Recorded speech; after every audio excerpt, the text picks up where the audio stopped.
saying when I was at school still.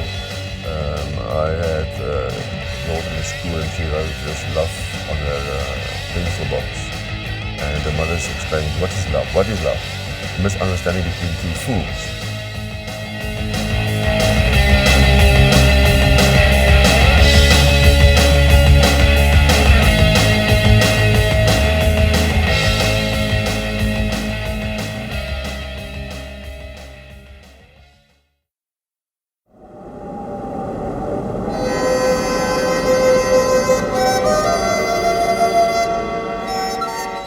In Africa, above all in sub-Saharan Africa, sexual promiscuity is high.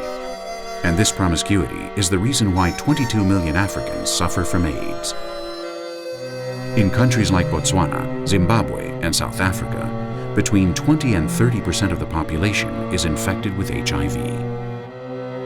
Insufficient prevention policies and cultural barriers prevent the epidemic from being brought under control. Habits such as dry sex promote its spread. Dry sex consists of drying the vagina so that it swells up, and the man's penis experiences greater friction during penetration. For the woman, it is extremely painful. Some women dry their vagina by using earth mixed with mandrill urine, which they get from traditional folk healers. Others do it with detergent, salt, cotton, or newspaper. Dry sex causes cuts and eliminates natural bacteria from the vagina, which multiplies the risk of infection. Men's sexual predominance prevents women from refusing to engage in this type of practice.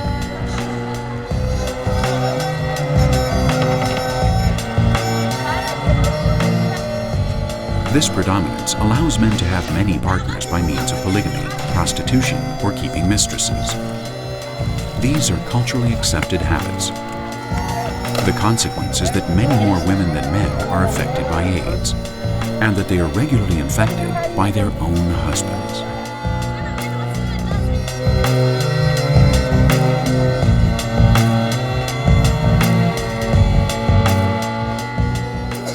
Many African traditions favor masculine interests and needs to the detriment of women's health.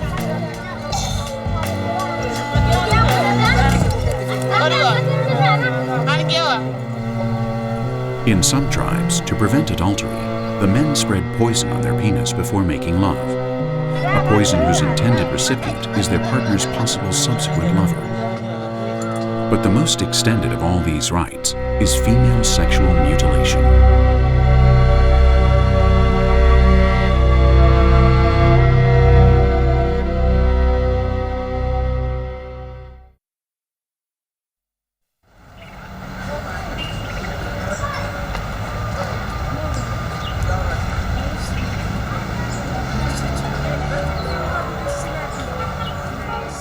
Tetena Alimu is an Ethiopian woman who underwent a complete excision during adolescence.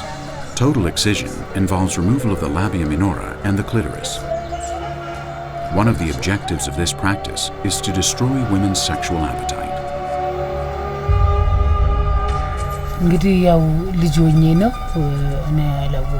It was a long time ago, but I remember that I was really afraid.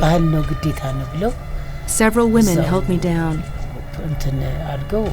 They opened my legs and cut me with a razor blade. I bled a lot.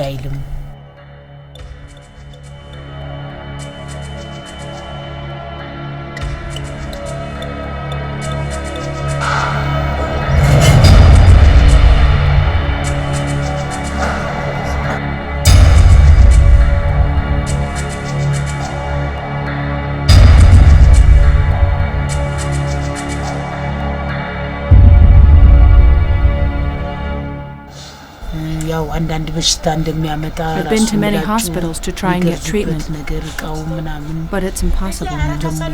Now I have nothing to offer men. It hurts to do it, and they reject me when they find out. When they did it to her, Tetena suffered, in addition to immediate intense pain, numerous subsequent infections, cysts, and damage to the uterus, which prevented her from giving birth to her only daughter normally. A poorly healed fistula which formed during labor brought her new infections and the repudiation of her husband, whose family, in collusion with her own, had forced her to be mutilated. Tetena then fled to the capital with her daughter Sofia and her niece Sashi. Tetena has not allowed either of them to be mutilated. Simply cutting the prepuce of the tip of the clitoris. And this type of the female genital mutilation is called suna. The second one is clitoridectomy. They remove the prepuce as well as the clitoris itself. This is called the clitoridectomy. The third one is excision. They cut the clitoris, the prepuce, as well as the labia minora. And the fourth and the worst one, which is also common in the eastern part of Ethiopia, is infibulation. Infibulation, they remove the clitoris, the prepuce, the labia minora, as well as the labia majora. And after that, they stitched with threads or with horns. I can't imagine what it must feel like when they cut you there. In Addis Ababa, it's different. Here the men like it when women enjoy making love. They don't like women who are cold.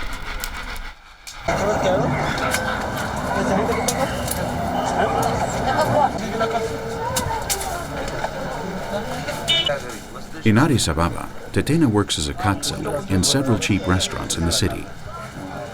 Kat is a plant with intoxicating powers which is consumed in Ethiopia and throughout the Horn of Africa.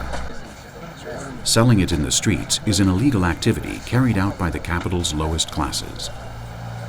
In rural Ethiopia, from which Tetena comes, 90% of the women are excised. A woman is not considered complete until she has suffered mutilation of the clitoris.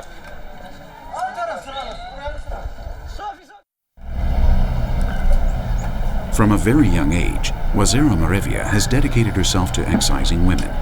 She learned the profession from her mother, and she in turn from hers. Women who are not excised don't cook well.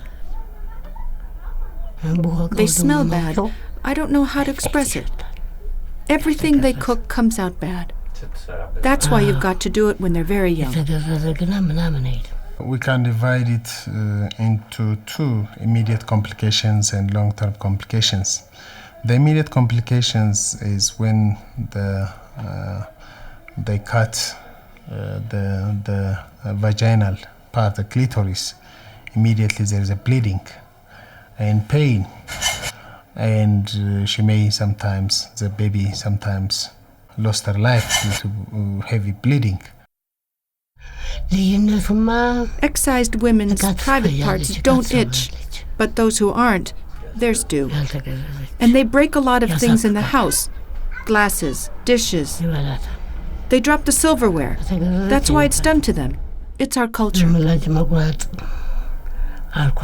The clitoris is dirty. It smells bad and can kill the child during birth. If it touches the child's head, it can kill it. If you don't remove it, nobody will want to marry you. The desire for other men will make you go off with anyone. And also, there is an infection can be occurred due to the instrument they use to cut the clitoris. It's not clean. Sometimes they use one blade for so many babies.